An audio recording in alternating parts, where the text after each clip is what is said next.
नमस्ते दोस्तों। आज हम कमलेश्वर द्वारा लिखित राजा निरबंसिया यह कहानी देखने वाले हैं। राजा निरबंसिया यह कहानी जो लेखक ने लिखी थी, इस कहानी में जो रचनात्मक प्रयोजन हुआ है, यह कहानी जो कहानी साहित्य के विकास में निरंतर ये चर्चित रह चुकी है और इसमें जो कथा आई है परंपरागत स्रोतों से संबंध तो है, लेकिन एक दारुण्य कथा आई है और दारुण्य कथा के साथ इस कहानी का जो परिवेश है परंपरागत कथा के स्रोतों के साथ ही आता है। और एक मुख्य प्रवृत्ति इसमें आ गई है कमलेश्वर की, जो राजा निरबंशिया, इसका एक उदाहरण है। सिर्फ उदाहरण मात्र लिया गया है। अब इस कहानी को शुरू करने से पहले हम इस कहानी का जो विषय है, उसके जो पात्र हैं, उसको हम देखते हैं। इस कहानी में एक साथ दो कथाएं चलती है। जैसे हमने एक और द्रोणाचार्य नाटक देखा था, उसमें भी दो कथाएं चलती थी, उसी तरह इस कहानी में भी दो कथाएं चलती हैं। और इस कथा में जैसे पहले कथा में दिया है कि जगपति और चंदा दोनों पति पत्नी हैं और बच्चन सिंह एक कंपाउंडर है। और उसमें जो राजा रानी, एक पौराणिक कथा है जो राजा रानी है, उसे यानी बहुत ही सीमित पात्र है, इसमें ज़्यादा नहीं है, सीमित पात्रों में लिखी गई ये कहानी अत्यंत उत्कृष्ट है। अब इस कहानी का जो विषय है, इसमें दाम्पत्य जीवन की समस्या, स्त्री का सतीत्व, पुरुष के दो रूप आए हैं। इसमें दो कथा की एक कहानी है, स्त्री जीवन की त्रासदी है इसमें, ठीक है, और एक पुरुष का पुरुषत्व भी और इसमें आ जाता है, ठीक है। अभी इस कहानी का जो कहानी की जो कथा वस्तु है उसको हम देखेंगे। अब राजा निरबंसिया यह कहानी जो लेखक कहते हैं कि माँ मुझे एक राजा निरबंसिया थे, ऐसे एक कहानी सुनाया करती थी। और उस कहानी में ये कहती थी, जो पौराणिक कथा है वो मैं बता रही हूँ आप लोगों को, उसमें ये कहती कि राजा निरबंसिया नाम के एक जो राजा थे और उस राजा की एक रानी थी, बहुत ही सुंदर थी। और एक दिन ऐसा हुआ कि राजा शिकार के लिए जंगल में चले गए और चलने जाने के बाद बहुत देर तक वो वापस ही नहीं आए। अब जो राजा वापस ही नहीं आए, इसलिए रानी को चिंता होने लगी और रानी क्या करने लगी कि अपने जो सिपाही के साथ मिलकर वो राजा को ढूंढने गई। और बहुत देर बाद ढूंढने के बाद भी वहाँ पर राजा उनको नहीं मिले। और जब वो घर आई तो राजा आ चुके थे घर, ऐसा उसमें दिखाया गया है। अब होता ऐसा है कि राजा को लगता है कि एक रानी को किसी मंत्री के साथ, किसी सिपाही के साथ जाना नहीं चाहिए था, और वहाँ थोड़ा एक शक या संशय उनके मन में निर्माण होता है, राजा के मन में, ठीक है। अब दूसरी बार जब राजा बाहर चले जाते हैं और वहाँ जाने के बाद रानी एक जो इसका एक सामान्य स्त्री का रूप धारण कर या एक दासी का रूप धारण कर उसके साथ जाते हैं और राजा और रानी का संभोग होता है। और संभोग के कारण वह रानी वापस अपने महल लौट आती है और महल लौट आती है, लेकिन राजा आते ही नहीं, वह किधर चले जाते कि पता नहीं। अब रानी गर्भवती हो जाती है।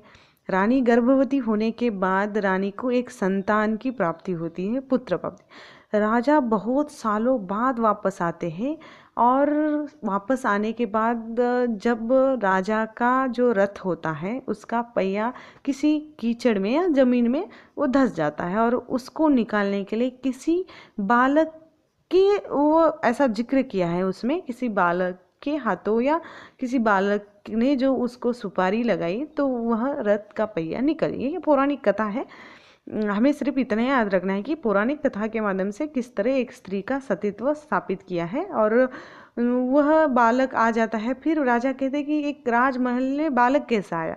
पहले तो राजा को शक होता है, राजा विश्वास ही नहीं कर पाता है कि रानी को पुत्र कैसे प्राप्त हो सकता है, मैं तो उनके साथ था ही नहीं।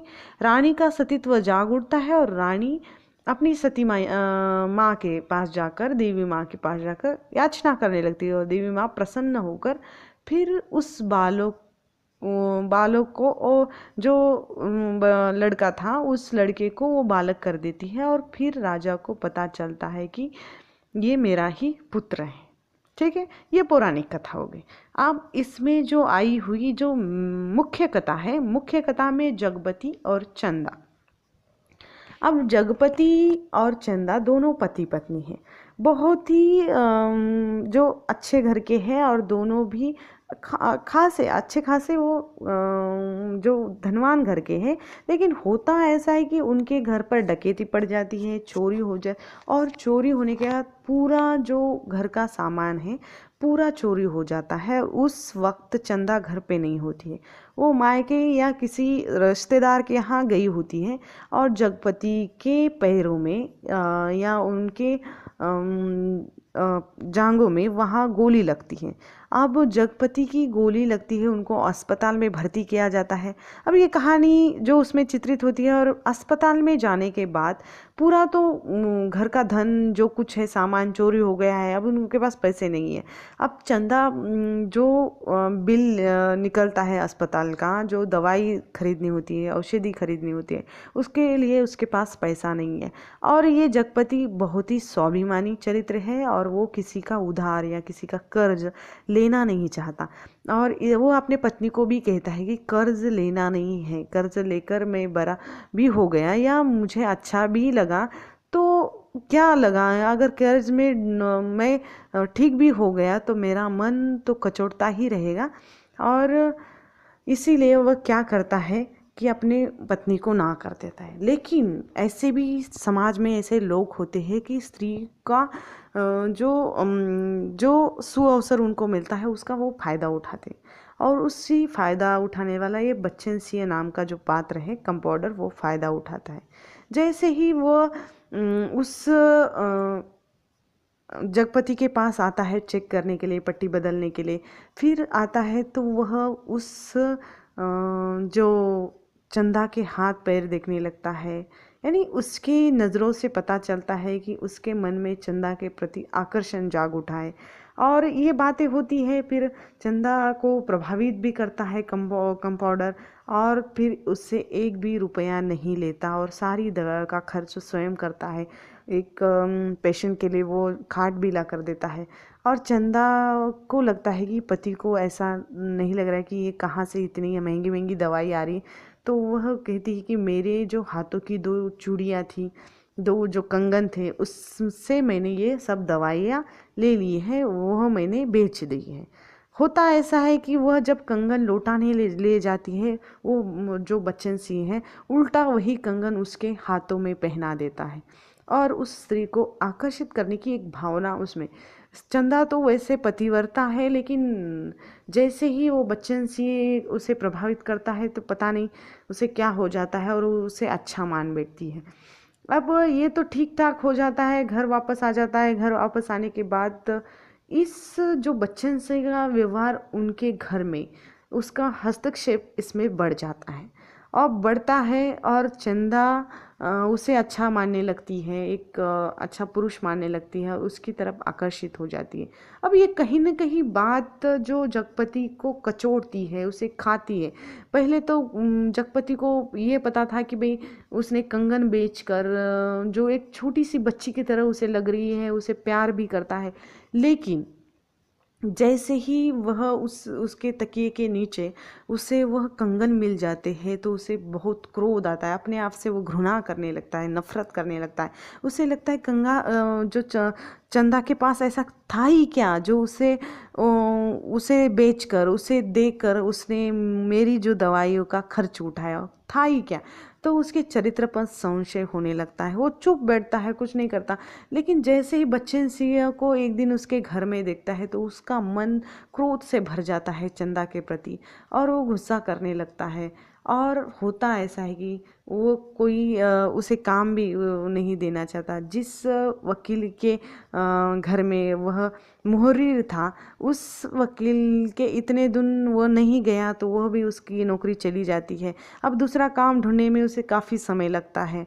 अब उस वक्त या उस दौर में इस बच्चन सिंह का घर में आना जाना बहुत बढ़ता है और बढ़ता है। अब इसको कचोटता है, जब भी वो बच्चन सिंह उसके सामने आता है तो उसे बहुत घुटन होने लगती है। अब ये सारा चित्रण आया है और एक दिन ऐसा आता है जिसमें वह जो चंदा है गर्भवती हो जाती है और गर्भवती होने के बाद इसको लगता है कि मैंने तो, अब ये समझने की बात है, मैंने तो संभोग किया ही नहीं, मेरा और चंदा का जम ही नहीं रहा था।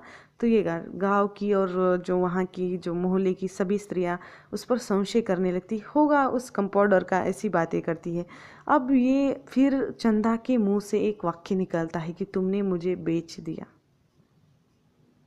ये जो वाक्य है उसे खलता है और वह चंदा अपना ये घर छोड़कर मायके चली जाती है। अब इन दोनों में दरारें पड़ जाती है, सब हो जाता है, चंदा को एक लड़का भी हो जाता है और ये जो लकड़ियों का बिजनेस कर रहा है, लकड़ियों का बिजनेस कर रहा है, जैसे एक लकड़ी वाला जो उसे कहता है कि इतना हरा भरा वृक्ष होकर भी कोई फ़ायदा नहीं है, अगर वो फल फूल नहीं देता तो उसे तो काट देना ही बेहतर है। तो ऐसी बातें उस कहानी में आई हुई है। और फिर एक जो चरित्र के माध्यम से एक गाँव वाले से पता चलता है कि चंदा अपने ही बच्चों के साथ किसी और की होने जा रही है, तो इसे लगता है कि वो जो गृहस्थ या वो जो गांव वाला उसे सलाह देता है कि तुम जाकर अपने बच्चों को लेकर आ जाओ, तो कहता है कि मेरा बच्चा है ही नहीं, तो मैं उसे क्यों लेकर आ जाऊँ, मैं किस हक से, किस मुंह से जाकर उसे अपना बच्चा कहूँ, ऐसा वो कहता है। और चंदा, उसके मन में ये भी सवाल आता है कि ठीक है भाई, बच्चा तो अपना नहीं है लेकिन चंदा तो अपनी है, मैं उसे लेना।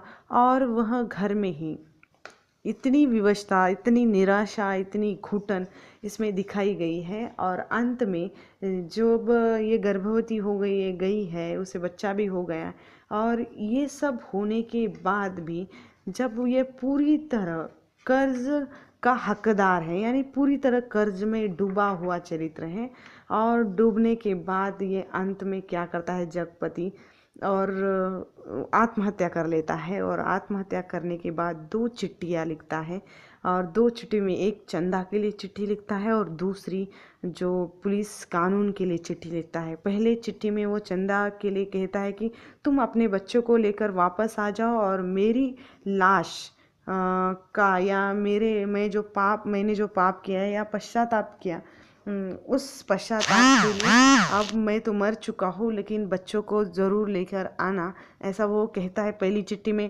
दूसरी चिट्ठी में कहता है कि किसी ने ही मुझे मारा नहीं है, मैं अपनी मृत्यु का स्वयं जवाबदार हूँ और मैंने ही जहर लेकर अपनी जान गंवाई है। और वह कहता है कि मैंने ही अफीम खाई है, लेकिन पूरी तरह कर्ज में डूबा हुआ हूँ और कर्ज का ही जहर मुझ में फैल गया है, इसीलिए मेरी लाश को तब तक न जलाए जब तक चंदा बच्चों को लेकर न आए, ऐसा वो अपनी दूसरी चिट्ठी में कहता है। और बच्चे से ही यह आग मुझे दिलवाई जाए, ऐसा उस चिट्ठी में वो विनती करता है। और यहाँ पर कहानी समाप्त हो जाती है। यानी यह कहानी जो है, जो लेखक कहता है कि माँ मुझे कहानी सुना रही है, जो राजा निर्बंसिया की, इसमें जो राजा निर्बंसिया आया है वह राजा निर्बंसिया इसमें जगपति है। और जगपति का और उसका जो संबंध इसमें जो लेखक ने दिखाया है, उस संबंध के बारे में, जैसे उस मोहल्ले की एक स्त्री, जो बूढ़ी स्त्री, इसको कहती भी है कि आए राजा निर्बंसिया, यानी एक जो यहाँ शीर्षक दिया है राजा निर्बंसिया, पौराणिक कथा को लेकर एक उदाहरण मात्र दिया है। ठीक है, अब इस कहानी से जैसे मैंने कहा कि दाम्पत्य जीवन की समस्या है, स्त्री का सतीत्व है, पुरुष के 2 रूप है, 2 कथा एक साथ इस कहानी में चलती है, और स्त्री जीवन की त्रासदी। ठीक है, धन्यवाद।